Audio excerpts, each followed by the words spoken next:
네, 다음은 IA를 한번 봐드릴까요? 30% 매수하셨고요. 710원에 매수하셨네요.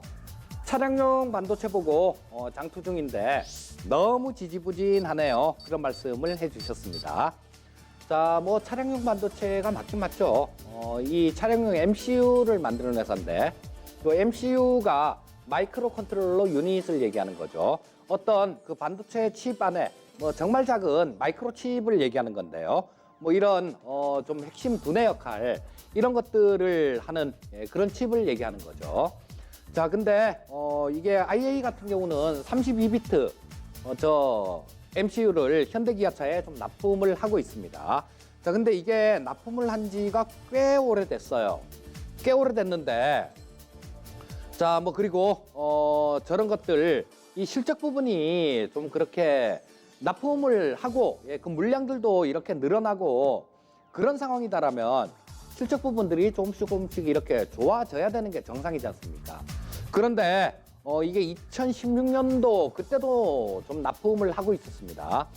그런데 이 재무제표를 보게 되면 갈수록 매출액 부분들 그리고 실적 부분들 뭐 좀 많이 악화됐다가 올해 같은 경우는 뭐 작년 같은 경우가 재작년에 좀 최악이었었고요. 작년 같은 경우는 적자긴 하지만 그래도 조금 나아지는 모습이었어요. 그런데 올해 같은 경우도 이 실적 부분들이 그렇게 별반성 나아지는 모습은 아닙니다. 자, 우리 시청자님,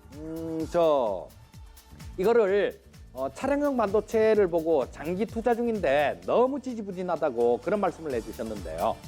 장기 투자를 하시려면 실적 부분들도 어느 정도는 돼야 뭐 장기 투자를 할 수 있지 않겠습니까? 물론 이 차량용 반도체 시장 같은 경우는 굉장히 빠른 속도로 커져가는 시장은 맞아요. 우리 60년대까지만 하더라도 이 반도체 차에서 전장 부분이 차지하는 부분이 불과 4% 정도밖에 안 됐습니다. 하지만 지금 같은 경우는 차량에서 차지하는 이 전장 부품의 원가 비중이 50%에 육박할 정도로 굉장히 커졌어요. 자, 거기에 따라서 반도체 부분들 이런 부분들도 상당히 수요가 늘어날 겁니다. 자, 하지만 이 기업이 제대로 이런 다른 좋은 모습들 이런 것들을 좀 보여주고 있지를 못하다라는 거예요. 자, 이왕이면 조금 같은 MCU 물론 뭐 차량용 반도체 차량용 쪽은 지금 개발 중이지만 이 IA 같은 경우는 차량용 MCU인데 그냥 MCU 칩을 만드는 회사도 있어요.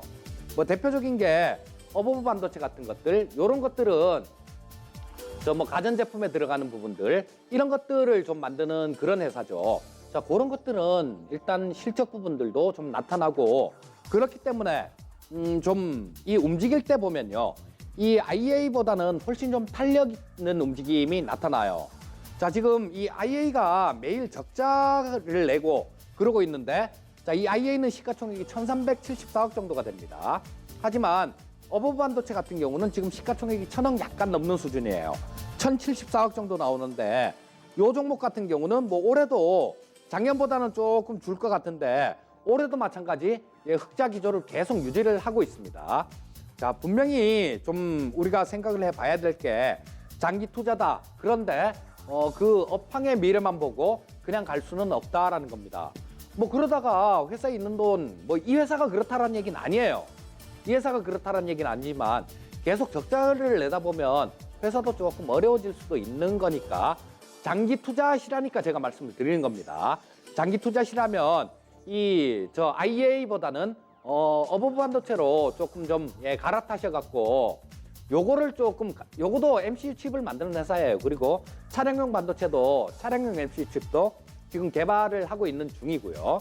자, 그래서 요 같은 업종에 있다라고 보시면 될 거고 자, IA보다는 어버브 반도체로 종목 교체해서 장기 투자하는 전략 말씀드리겠습니다.